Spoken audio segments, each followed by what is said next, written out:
Panorama group, जो सोचता है वो करता है। आदरणीय प्रवीण शंकर कपूर जी, आदरणीय सुनील अवस्थी जी, यहाँ उपस्थित मीडिया के सभी बंधु। आयुष्मान भारत एक बहुत ही जन कल्याणकारी योजना है जिसके दो पहलू हैं। एक तो है आयुष्मान भारत पीएमजे यानी आयुष्मान भारत प्रधानमंत्री जन आरोग्य योजना, जिसके तहत 5 लाख रुपए का मुफ्त इलाज सालाना मिलता है परिवारों को, लाभार्थियों को, और 29 अक्टूबर 2024 से ये लाभ जितने भी हमारे बड़े बुजुर्ग 70 बरस से बड़े हैं उनको भी इस श्रेणी में लाया गया है। लेकिन द्वेष की राजनीति के चलते माननीय केजरीवाल जी और आम आदमी पार्टी की सरकार उसको दिल्ली में लागू नहीं होने देती।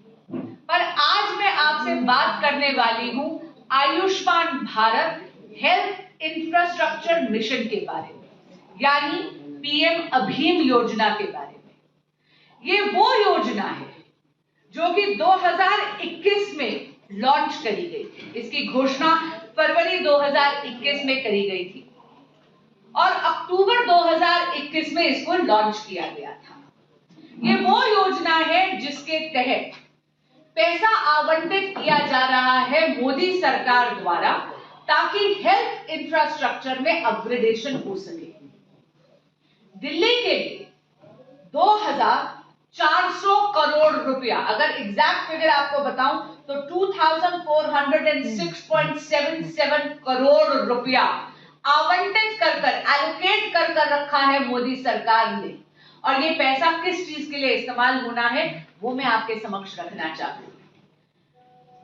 पीएम अभीम योजना के तहत दिल्ली में 1139 urban health and wellness centres बनने थे। यहां पर 11 district integrated public health labs बनने थे, 9 क्रिटिकल केयर ब्लॉक्स बनने थे, ऑलमोस्ट 950 बेड का क्रिटिकल केयर ब्लॉक बनना था। मैं इसका आपको बाइफरकेशन भी बता देती हूँ। 400 बेड के क्रिटिकल केयर ब्लॉक्स बनने थे हर डिस्ट्रिक्ट अस्पताल में, 50 बेड के क्रिटिकल केयर ब्लॉक्स बनने थे हर गवर्नमेंट मेडिकल कॉलेजेस में। कितनी दुर्भाग्यपूर्ण बात है कि एमओयू बना रखा है 2406.77 करोड़ रुपया दिल्ली सरकार के लिए मोदी सरकार ने आवंटित कर रखा हुआ है। लेकिन द्वेष की राजनीति के कारण केजरीवाल सरकार ने आके ना तो ये एमओयू साइन करा, ना ये पैसा लिया, ना ये हेल्थ इंफ्रास्ट्रक्चर में अपग्रेडेशन करी और दिल्ली के विकास में अवरोध डाला। ये विकास विरोधी आम आदमी पार्टी की गतिविधियां देखते हुए 2017 में दिल्ली हाईकोर्ट ने सुओ मोटो कॉग्निजेंस ली, यानी दिल्ली हाईकोर्ट ने स्वयं संज्ञान लिया इस बात का। और 24 दिसंबर को दिल्ली हाईकोर्ट ने ये ऑर्डर जारी करा।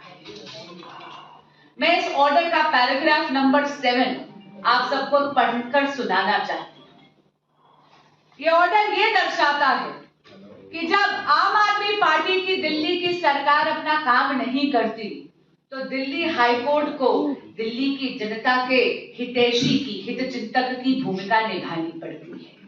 पैराग्राफ 7 है, ये मैं पढ़कर सुनाना चाहूंगी। The clear position that emerges from the above minutes in the PM Abhim scheme would have to be implemented in its entirety in order to ensure that the residents of Delhi are not deprived of the funds and all the facilities under the said scheme. Clearly, the funds of one scheme cannot be sought to be released for some other projects as is being sought to be asserted. The non-implementation of PM Abhim scheme in Delhi, when 33 states and UTs have already implemented the same, would not be justified.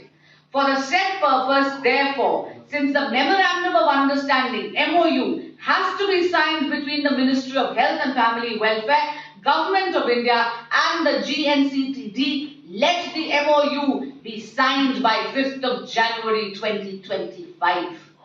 यानी Delhi high court ने भी इस बात का संज्ञान लेते हुए ये निर्देश दिया है कि जब पूरे भारत में आउट ऑफ 36 यानी 36 राज्यों और यूनियन टेरिटरीज में से 33 राज्यों ने 33 राज्यों और यूनियन टेरिटरीज ने ये एमओयू साइन कर दिया है और पीएम अभीम योजना का लाभ उठा रही हैं, तो दिल्ली क्यों हिचकिचा रही है?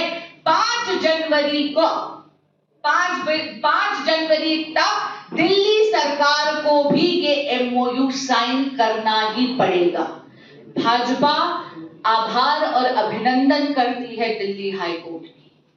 भाजपा स्वागत करती है इस निर्णय का और हम शुक्रगुजार हैं दिल्ली हाई कोर्ट के कि उन्होंने ये निर्णय लिया और उन्होंने फोर्स करा है आम आदमी पार्टी की सरकार को अपनी निद्रा से उठने के लिए और पीएम अभीम को एमओयू साइन कर 5 जनवरी तक उनको यहां पर पीएम अभीम लागू करनी ही पड़ेगी।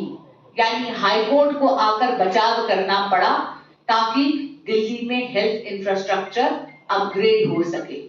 ये बहुत ही दुर्भाग्यपूर्ण बात है कि एक तरफ तो ना पीएमजे लागू करने दे रहे हैं यहाँ पर केजरीवाल जी और लोगों को मुफ्त इलाज से भी वंचित रख रहे हैं, ना पीएम अभीम यहाँ पर लागू होने दे रहे थे, यानी दिल्ली वासियों को state of the art health infrastructure से भी वंचित रख रहे थे और दूसरी तरफ एक प्रचार करवा रहे हैं अपनी पार्टी से संजीवनी नाम की एक योजना की, जो खुद उन्हीं के सरकार की नोटिफिकेशन से पता चला है कि ऐसी कोई योजना लागू ही नहीं